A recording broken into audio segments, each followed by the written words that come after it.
Hi, everyone, and welcome to Elevate Your Life on Dr. T TV. I'm Dr. T, and this is the place where emotionally sensitive people get the emotional tools that they need to succeed. I've got with us a super fabulous guest today who is absolutely one of our highly sensitive peeps, and I'm so excited to read her bio and introduce all of you to her and her to you. So this is Elena Herdieckerhoff, an award-winning serial entrepreneur and successful TEDx speaker with over 3 million views on YouTube. In her TEDx talk, she explains why we need to change the prevalent cultural narrative around highly sensitive people. As a highly sensitive person, an acclaimed intuitive coach, and business mentor since 2014, she empowers other HSPs around the world to turn their sensitivity into their greatest asset in life and business. Her mission is to create a love revolution led by caring souls to affect global change and raise human consciousness to the next level. Elena is also a CEO of Red Dot Stage, a TEDx speaker coaching company that specializes in helping visionaries land, craft, and deliver viral TEDx talks. Elena previously founded and sold a successful international luxury beauty brand, Selexir of Switzerland. Selexir launched in Harrods in London and won a coveted spot in Harper's Bazaar Beauty Hot 100. The brand was featured in many prominent international magazines such as Vogue, Daily Mail, Red, and Elle. Selexir was also featured on the QVC teleshopping channel in Germany. On a personal note, Elena is trilingual English, German, and French, and here I am just trying to say English. She has graduated from the Sorbonne University College, London. I'm going to repeat this to make sure I get it right. She has graduated from the Sorbonne in French literature, University College London, with a BA in Modern European Studies, and the London School of Economics in Gender and Social Psychology. And as an addition, Elena is also a Reiki master and a lifelong spiritual seeker. When she's not helping others pursue their dreams, she's passionate about studying consciousness and psychology and living an organic lifestyle and enjoying time with her beloved family and friends. Elena, welcome to the show. Oh my goodness, after all that, hello I everyone. Thank you know. so much for having me. We are very excited to have you on this show. I am just inspired by your life and your work and your focus, and I really do feel such a kindred spirit with you. And I just look forward to all of us getting to hear all about what you're doing, what's going on with you, and how we can all operate at our top level of using our sensitivity as our top asset in the world, in our life. So Elena, what is it that brought you to be so passionate about focusing on people who are more sensitive and empathic? Well, that's a great question. And I would say that started very early on in my life when I noticed I'm a bit different to the other kids. Something is slightly different. And I always noticed that I had this delicate difference about me. And growing up, my father always lovingly called me Sleeping Princess because I was always the daydreamer. I was always very dainty, and I took everything too hard. I was always so emotional about things. I had such a strong emotivity, and so my parents were like, "Oh, she's special." So I was very lucky in the sense that my parents thought that was special versus something is wrong with our kid. Yeah. So I'm very grateful to my parents to have given me that start in life to treasure the fact that I am different. And the older I got, the more curious I became about why am I different? What is behind this? But it took me until my mid-20s to figure out that there is a term for people like us. Yeah. that this is not just my own personal exception to the rule. That there like us. And I read Elaine Aron's book, as I'm sure many of your viewers will have too, The Highly Sensitive Person. I was like, oh my goodness, here I am, and here are my people. And that awareness of the trait made me very passionate about spreading further awareness around it and supporting people like me. And for me, my two big passions in life have always been around sensitivity, understanding it, furthering it, encouraging it in others, and also entrepreneurship. And so I thought, well, many highly sensitive people have gifts. And I've always tried to express my gifts through entrepreneurship because I felt the straitjacket of corporate jobs doesn't really naturally suit a highly sensitive temperament. And I found that what was true for me was true for many others who were like, oh, I don't like this open plan office life. I get so stressed by all, the bright lights and the neighbor talking on the phone here and being noisy, and then somebody having a sandwich over there. Like it's all too much for a sensitive person. And so we often channel our gifts into entrepreneurship, as I did myself too. I just had a very brief corporate career before I started my serial entrepreneurship journey. And so I wanted to advocate that you can be an entrepreneur and sensitive and successful, and kind of whatever I've done, I've tried to kind of push that area of the high sensitive world forward by encouraging others to step into their own entrepreneurship roles, and maybe perhaps modeling to some extent that is attainable and doable.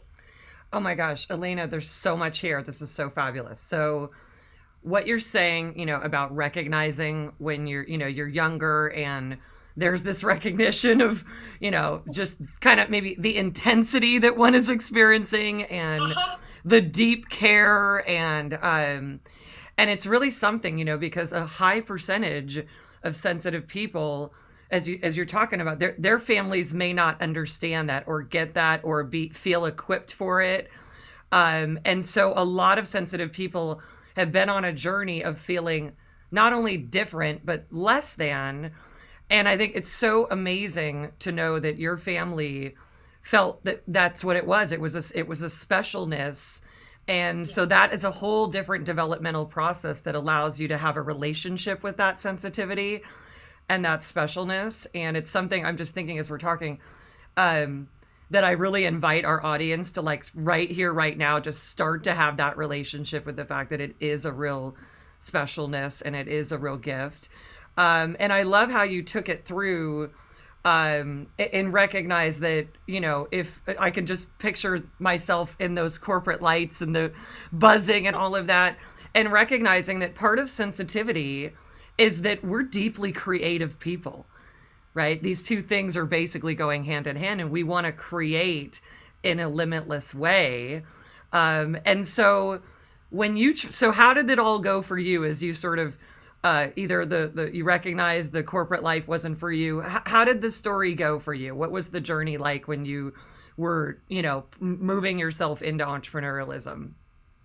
So for me, it was, again, I would say I was very blessed from my family background because my father had been a lifelong entrepreneur. Okay. And not only did both of my parents instill the positive beliefs about sensitivity in me, but my father always shared with me that entrepreneurial life is the life. That's what I should be doing. So for me, this was a normal thing to do. So it wasn't like, maybe perhaps if that hasn't been modeled to you when you were younger, it seems like a bigger step. But for me, it was just like a small step to move from one to the other, because for me, it was not a big quote unquote deal to run a business, because that's what I've seen my father do all his life. Yeah. And in a way today, I want to be like my father for other people and be like, it's not such a big deal. You got this. You can do this. And to pass on that gift I was given. And for me, my first entrepreneurial venture, and I've been a serial entrepreneur, so I had many different stations, which also speaks, of course, to our multi-passionate nature. Yes. But my very first business was in Paris. It was a career consulting company, and I had worked in the field of headhunting, HR, and I just felt, okay, whatever I'm doing here for the corporate world, I could do this myself and find my own people to consult and support. And I remember going home to my parents over Easter vacation to visit them in Germany. And I said to my dad, I said, I think, I have like a couple of years under my belt now, working a job. I said, I think now's the time. And he said, really, you're ready? You have an idea? I said, yeah, well, kind of. I'm just going to try this. And I had saved up a bit of money.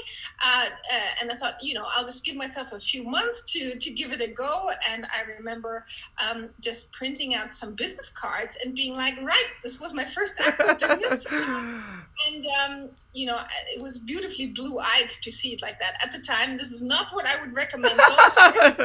Just a bit of savings, a lot of hope, and some business cards. It's not optimal start. But anyhow, that's how I decided to start.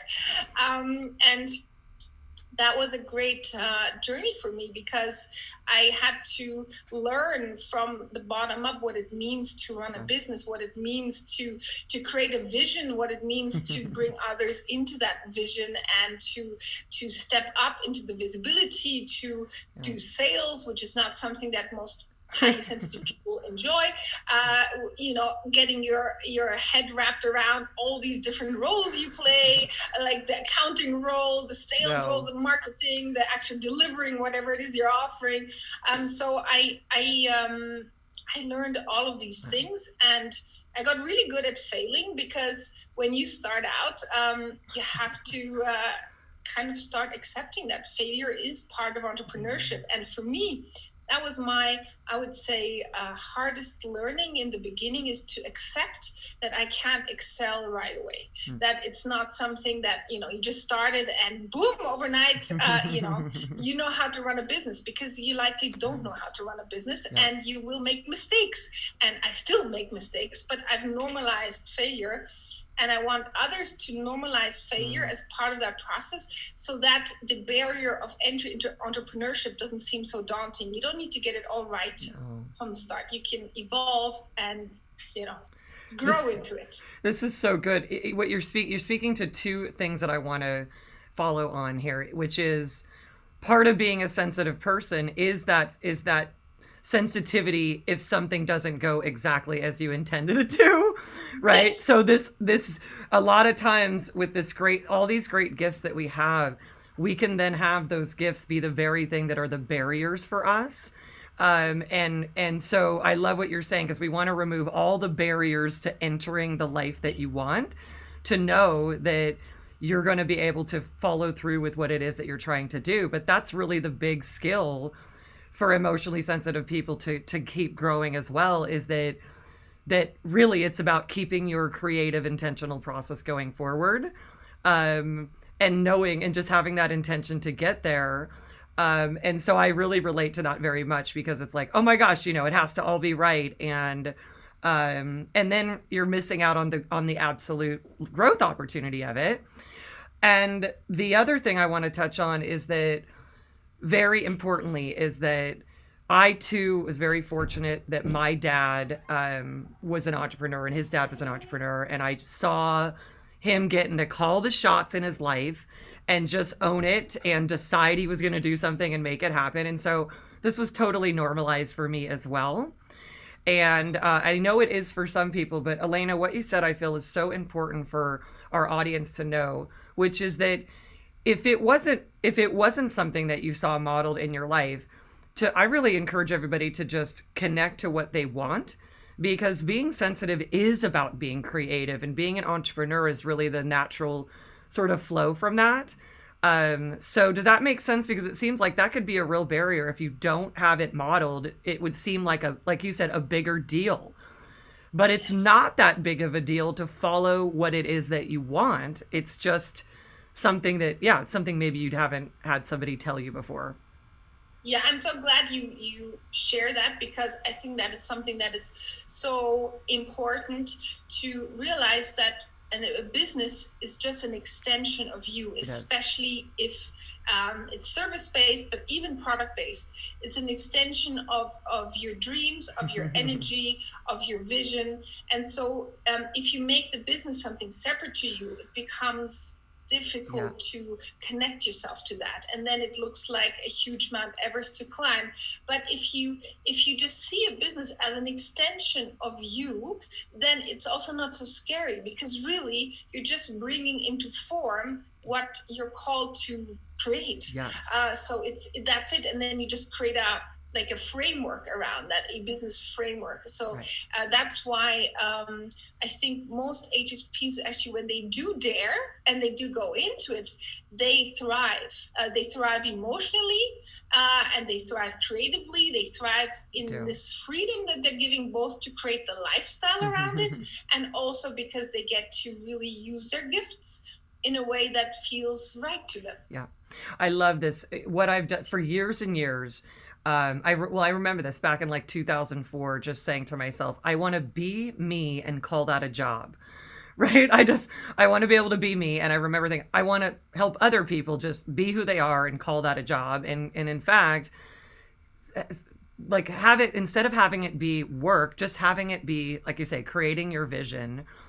And it's really fun, right? To have it all evolve. And, I really relate to you with all of the track record in the beauty industry and all of that, because you're really getting to create, here I am, a psychologist, but I'm creating the world around emotional, training and sensitivity and all of that I feel is beautifully creative and really represents that. And that is the joy in all of it. So, with that, Elena, like, can you speak to us about, all the different things that you've done, like I said, the brand and all of that, and what brought all these different pieces forth for you?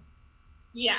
So for me, I think what really marked my entrepreneurial journey is that I always gave myself permission to go where my flow went. So I didn't force myself to stick something out just because I started it.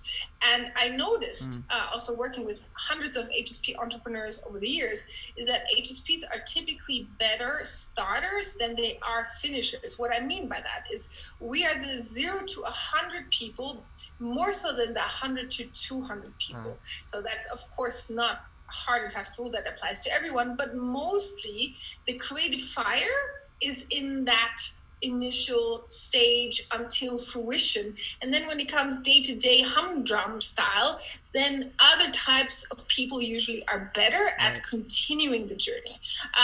So either you can keep your business fresh by always allowing yourself to stay in the visionary seat and to keep progressing and growing your business based on that, and maybe finding a manager to take over the day-to-day so your creative vibe doesn't get crushed, or you become a serial entrepreneur, or you sell your business as I did. So, for example, I created a beauty brand, which I know for many people is like a huge endeavor. And this is a huge endeavor. It's a bigger endeavor than a service-based business, I would definitely say, having run both, because of course you have many more players involved when you actually bring a product into the world. That's usually you need startup money, you need investments, you need a team, you need producers, you need all kinds of things. So it's a bigger game to play. Me personally, I'm glad I didn't start with that.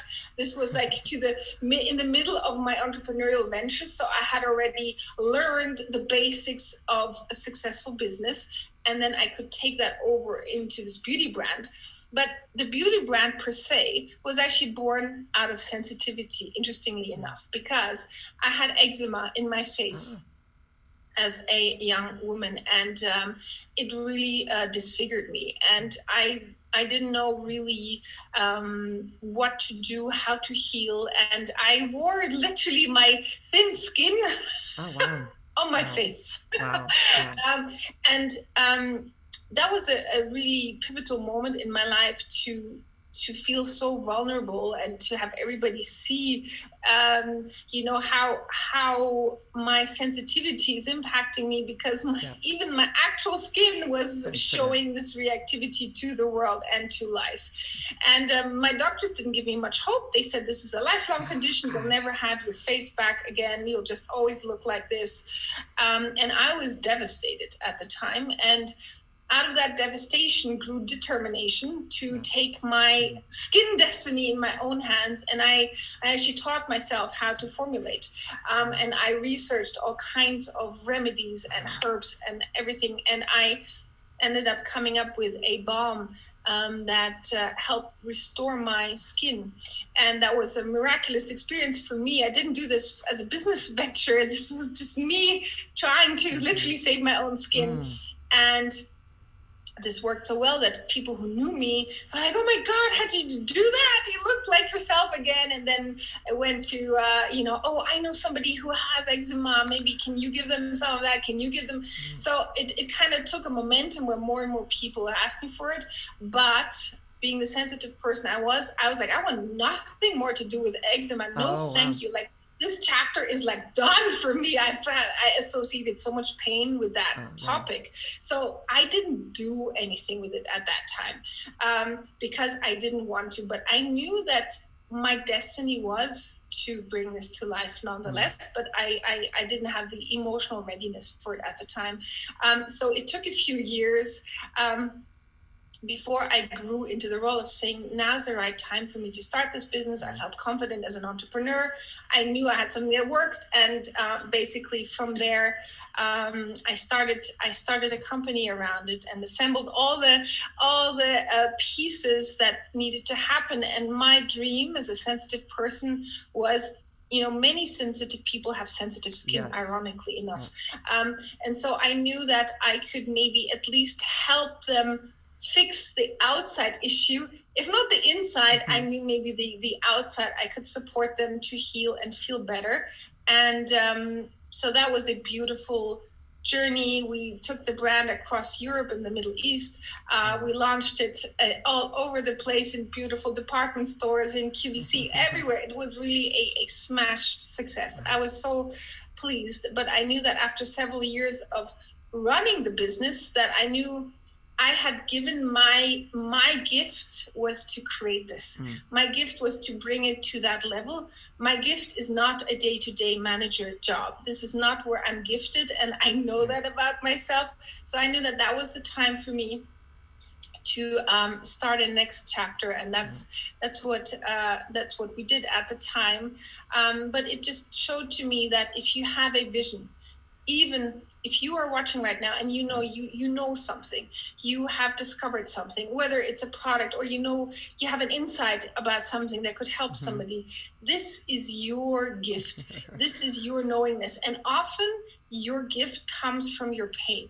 So my pain was my skin. But whatever your pain is, this could be what might one day become your business, to be in service to people with your personal healing journey and transform that into something others can thrive with and enjoy. So my message is, don't let anything seem too daunting or too big, and use your pain to bring healing to others. This is so powerful, Elena, because, as somebody who's been studying sensitivity for so long now, and I remember that moment where, I had been in a bunch of therapists' office as a young kid and just felt like, I don't think anybody knows what this is. And, just figuring that out and coming to recognize that sensitivity meant a lot of different symptoms, right? That if the sensitivity just kind of kept going in this painful direction, that I too had a very mild case of eczema.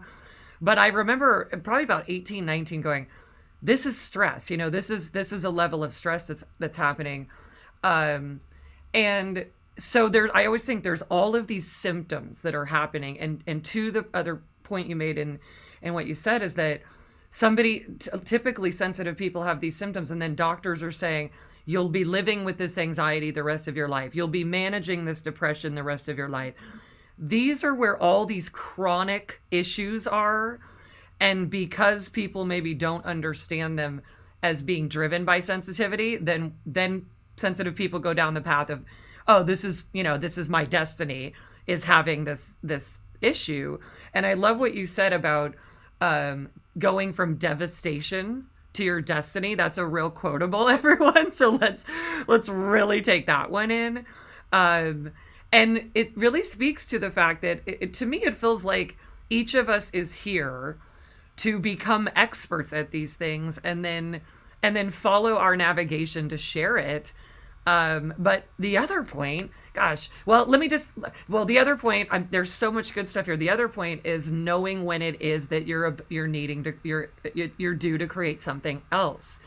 So I guess with the whole thing here, it's really following your own internal navigation system for what it is that you're meant to do at any given moment. And granting yourself the permission to know what's true for you.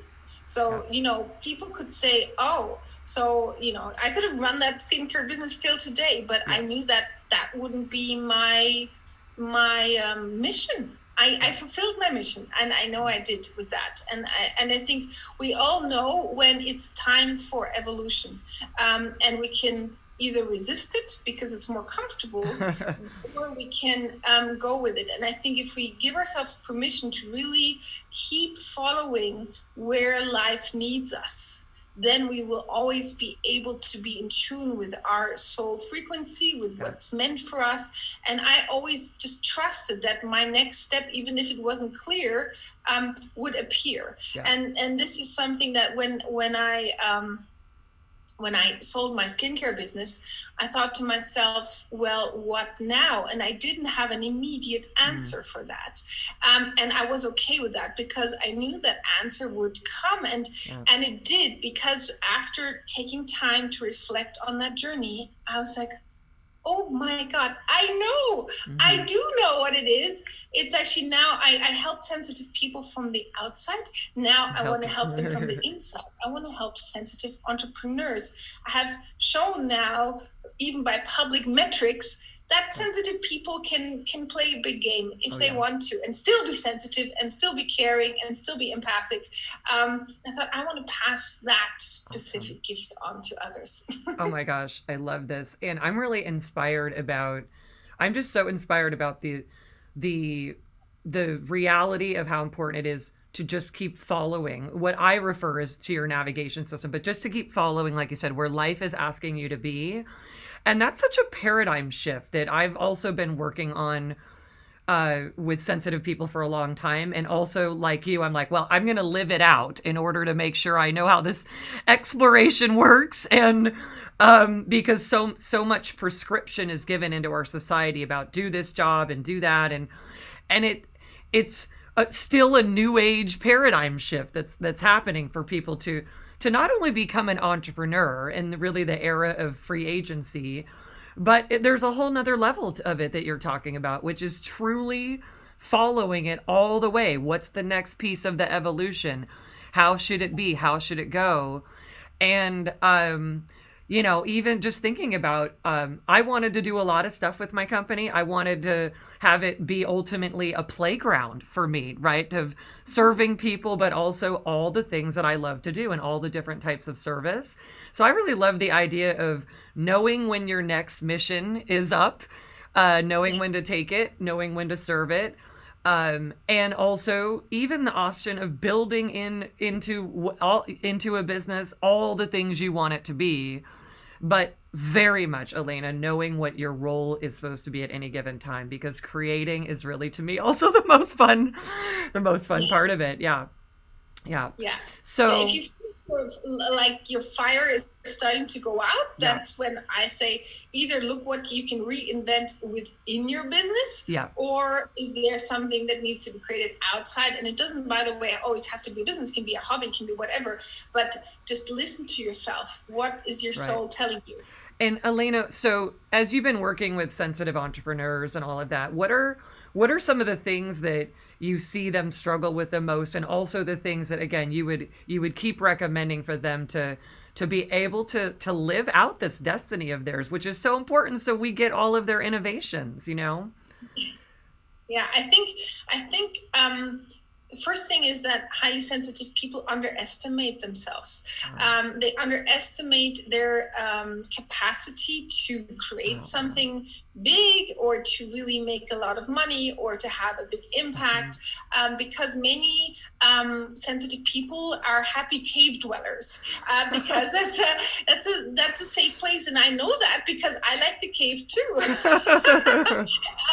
But I understood that this is not where we're meant to be. This is where we can go to retreat and rest, but this is not where we're meant to be on a continual basis. So the first thing is to encourage the necessary step towards embracing visibility, to embrace that you are needed outside of the cave, because all the beautiful gifts inside the cave, they don't serve the world. So they have to be brought forward, and they have to be shown. So to kind of build the confidence that your visibility is needed, and that you got this, that you're good enough to show up with your gifts, is a huge one.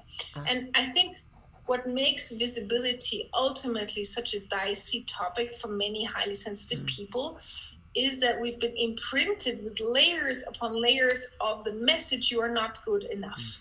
So naturally, most people already, non-sensitive people already find creating a business daunting at the best of times. But if you have been brainwashed to believe you're not good enough, then what happens if you're supposed to do something that most people already find challenging? Then you're going to be like, well, already it's hard for other people, so for me this will be like too hard. So it's about almost reprogramming your mind to say, not only am I good enough, but I'm destined for this. Because I think really HSP entrepreneurs are amongst the most powerful entrepreneurs, because they almost have a direct connection to some higher force, that they have such intuitive powers to know just what's needed in the world to bring it forth. They have an unparalleled creativity, care for humanity. I mean, we would all be poorer if it were not for HSP entrepreneurs sharing their magic, their beauty, their gifts. So it's about reprogramming the base template with you are good enough and you're destined for this. And an easy way to go about this is to really tell yourself every day that you love yourself. Because especially for those that have been wounded and maybe not had happy family background, to show yourself that you are there for you. You are your unwavering fan. You are your prime supporter. And to really deepen self-love and make that your number one commitment, I think is some of the most healing work you can do as a highly sensitive person. Because when we get back in touch with our self-love, we get back in touch with our power. And our power is immense if we can actually tap into it and trust it and believe it, versus doubting it. And I'm sure you've seen that in your work too, that when the gateways of self-love open, the flood of power and creativity comes out. This is unparalleled, really. Elena, this is, again, really so important, because this underestimating thing, you know, it's like, because a lot of sensitive people were raised by sensitive people who didn't understand their sensitivity, and that, we know, can create a lot of wounding, a lot of difficulty, and the messaging that there's something wrong with me, right? Rather than like, you've got one of the greatest superpowers there is, with this beautiful intuition. And I'm also reminded from what you're saying about how, you know, I've been connected to myself in my intuition and using it for so long as my guiding force of life. But I'm realizing something. I don't know if I ever realized it as much as today, that this intuition can feel like it should be a secret, or it's shameful, or it's woo woo, or it's somehow, you know, not as valuable as the way other people might conceptualize themselves.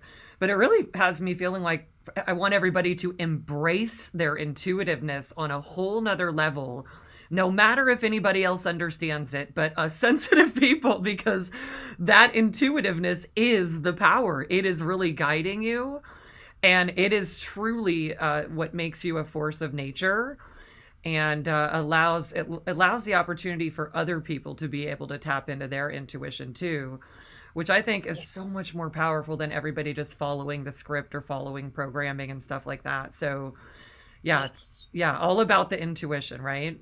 Yes, and the intuition that actually ties in very nicely with another key message is that your intuition will allow you to build a business your way. Yeah. So what often happens is when you're a newly freshly minted entrepreneur, you look for guidance, and typically you're going to find a lot of guidance by people who are not highly sensitive. So they'll be like, here's your 6-figure blueprint, blah blah, here's the 10-step sales process, here's this. And so you have these hopeful HSP entrepreneurs going to be like, I'm going to take this program, I'm going to hire this coach. And then what happens is they feel crushed because it doesn't work for them. Now, what happens is they don't question the program or that it's the right fit. They question themselves, because that's how, as HSPs, most of us are imprinted with the, well, I'm not good enough. So here we are again. I'm not good enough. I can't make this work. But really what this is to me is, it wasn't meant to work for you because you have a different operating system.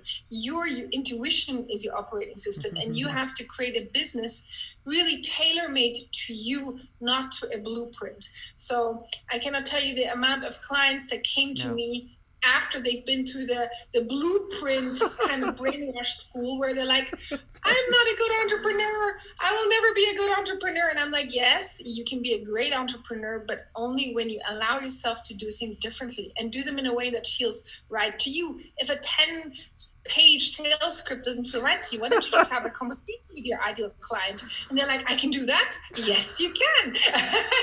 You don't need to follow anything that doesn't feel right.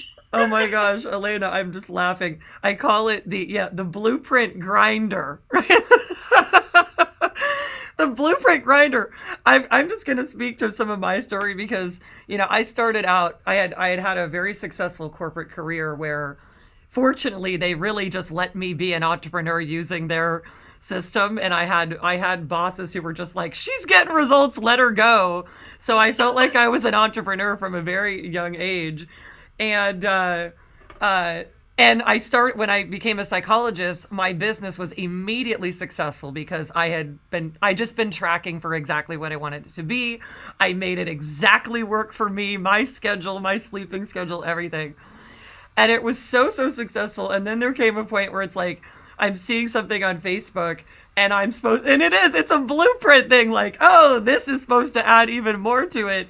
And I just have to laugh sometimes at the spin cycle of thinking that somebody else knows how to do you better than you know how to do, rather than being able to figure out what's your blueprint and how do you want it to be, and to deepen that.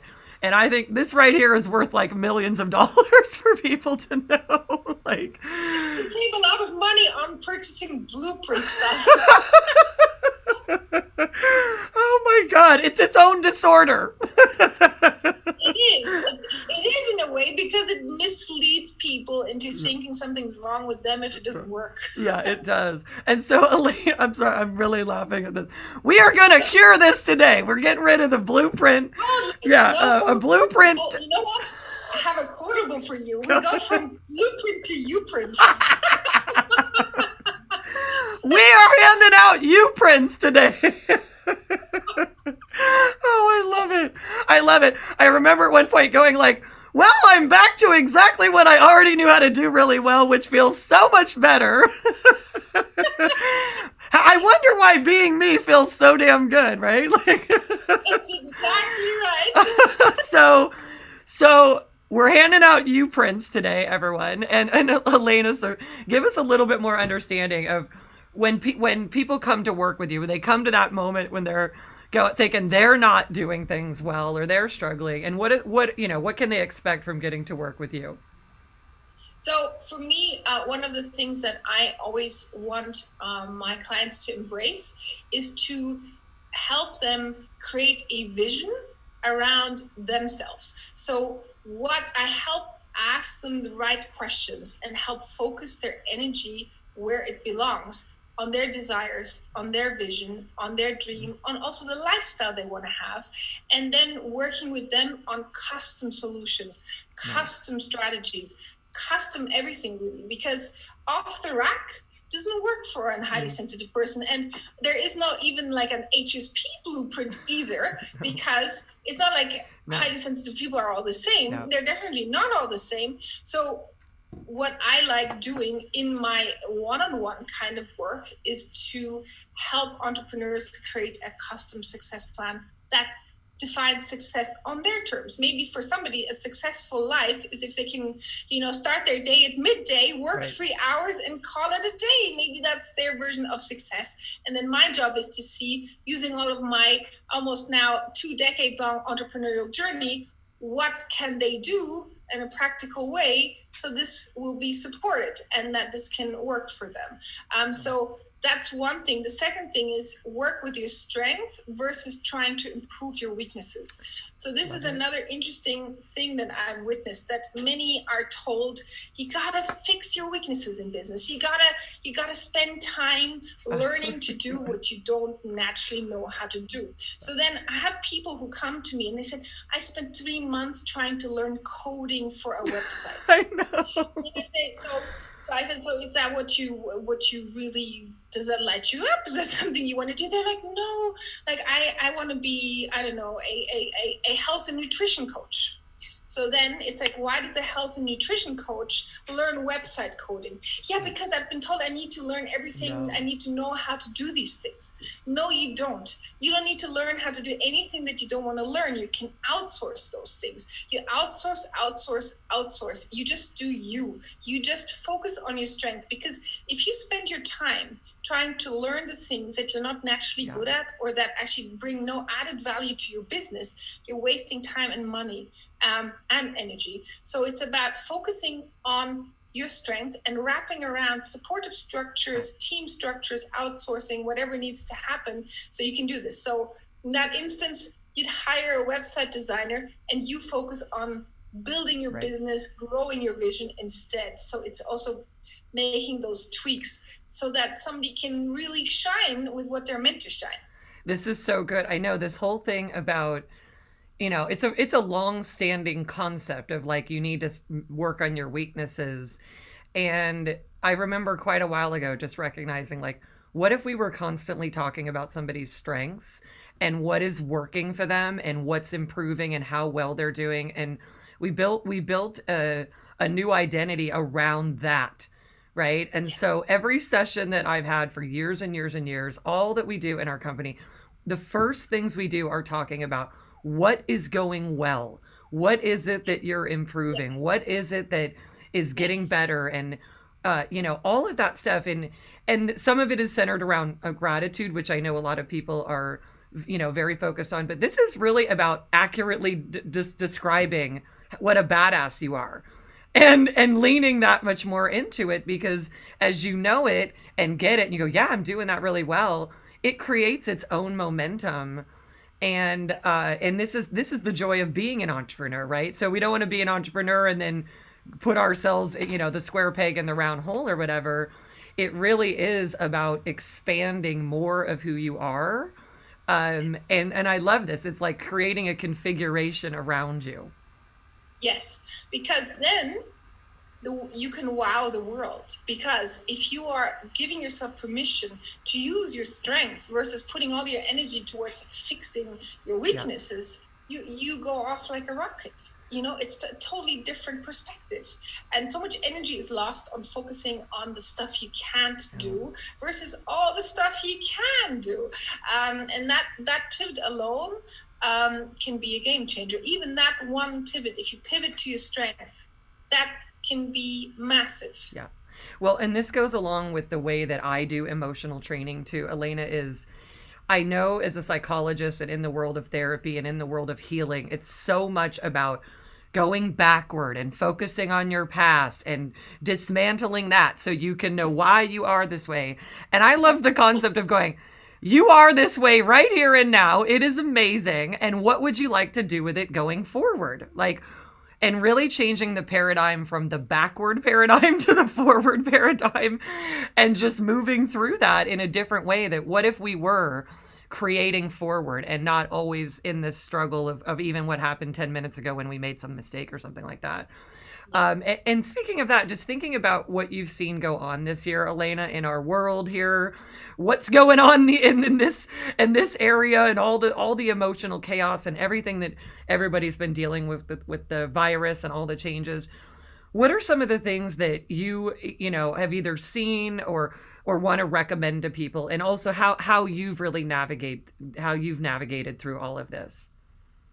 Yeah, I think this time, as difficult as it has been in so many ways, I think this has been a time for all of us to reconnect inward, because with the outside world practically like shutting down, the only way to kind of continue life energy and life force is to connect to the life within. And some of us introverts maybe have more practice at that than others, but I think no matter where you are in the world, you will have attuned again to yourself and your priorities. That's why in my wider community of friends and clients, I've seen massive transformation. So I think everything that was already maybe cracked broke completely. So I saw people leaving relationships, getting divorces, moving houses, leaving jobs, starting jobs. It was a time where what was no longer in resonance went away, and what wanted to come through is being seeded, and it's still in the seeding process, I think. And that's also because I feel there's an energetic shift, a consciousness shift, where more and more people are choosing themselves. They're choosing their truth. They're choosing love. They're choosing love over fear in many ways. They're saying, now's the time. You know what? I always wanted to do this thing, or go for that kind of life, or leave this person. And this year kind of put us under such a pressure cooker that everybody has this kind of now or never feeling, like, I'm going to go for what's right. I'm going to go for my dreams. I'm going to allow myself to see things fall apart, to put them back together differently. And I think this is an invitation to all of us to actually assess, are we living what we came here for? Are we doing something just because we've always done it, or because it's the right thing to do? And I think this understanding, this opportunity we have in this crisis is really for us to retune ourselves. And I call that retuning into love consciousness, where you actually see love and you choose love as your guide. Because when you choose the vibration of love, when you make decisions that include self-love, and then you can thrive. You can start a new chapter with an inner alignment and an outer alignment. And I think wherever you are in your transformational journey right now, you're in great company, because I would say almost everybody is doing the same. And many have started new businesses, which is wonderful, because they're like, I've been sitting on this idea for however many years, and now I'm going to do it.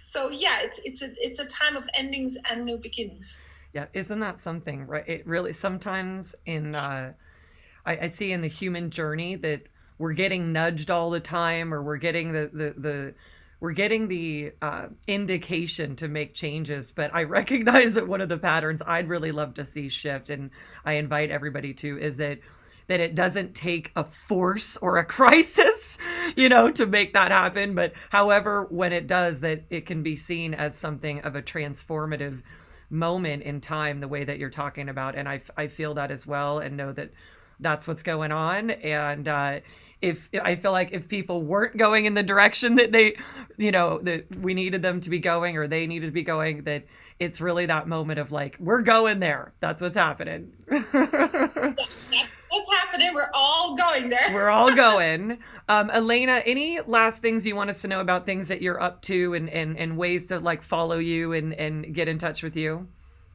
Sure. So, of course, you can visit my virtual home. You can discover both my online courses for HSPs, which are non-entrepreneurs, as well as HSP entrepreneurs, as well as my group and one-on-one work. You can discover all that on my website or follow me on any of the known social media channels. Of course, you can find me there, or maybe even as a first step, maybe check out my TEDx talk, because I think that's a great introduction to my world. You can find that just by looking at the gentle power of highly sensitive people, and you can just take the next steps from there as you feel inspired.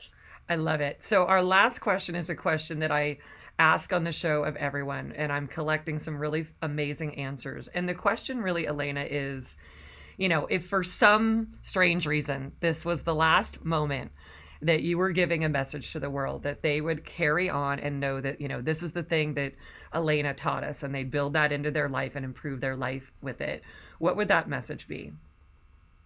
My message would be, especially to highly sensitive people, is love yourself like you're the love of your life, because you are. And if you can really embrace self-love, then the outer world doesn't become such a hostile place. And then you can step into your power, you can step into your divine purpose, you can step into your joy. So love yourself as much as you can and renew that commitment every single day. I love it. I love it. Elena, thanks for being with us. And I just invite all of you that have been watching today to take what Elena and I are sharing with you and just take it into your heart and your soul, and just internalize it and implement it into your life. And we thank you for being with us, and we'll see you next time. Take care. Thank you so much for having me. Bye, everyone. Thank you.